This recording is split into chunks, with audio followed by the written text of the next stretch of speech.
Since we're looking at how something like carbon dioxide, which is a gas, relates to pH, it's important to have a little bit of notation that can describe and help us understand what exactly we can use numerically to measure the quantity of CO2 available, for example.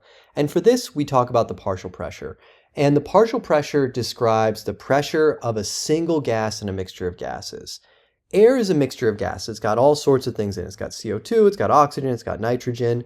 But if we want to describe the pressure of only one gas, we use the term PA. And then we also describe what gas we're describing, right? Because a partial pressure is the pressure that is exerted by only one of those gases. If we say PaN2, this is the partial pressure of N2, or nitrogen. And if we say PaCO2, which is more like what you're going to be reading, this is the pressure of CO2 in the arterial blood.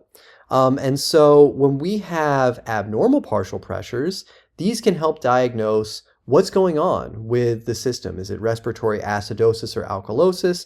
Guide new interventions, and we'll discuss these kind of examples in the next video. Remember that in the body, air and blood have a mixture of gases, and so we want to be able to describe how much of that gas is present at any given time.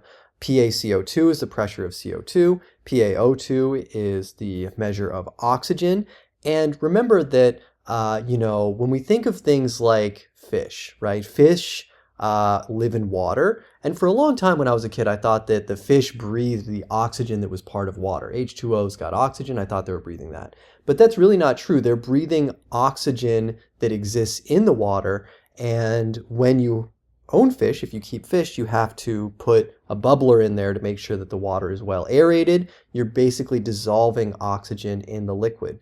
This idea that we can have gases dissolved in liquids, even if you can't see them, is really important, and that's what you're measuring with PaCO2 and PaO2.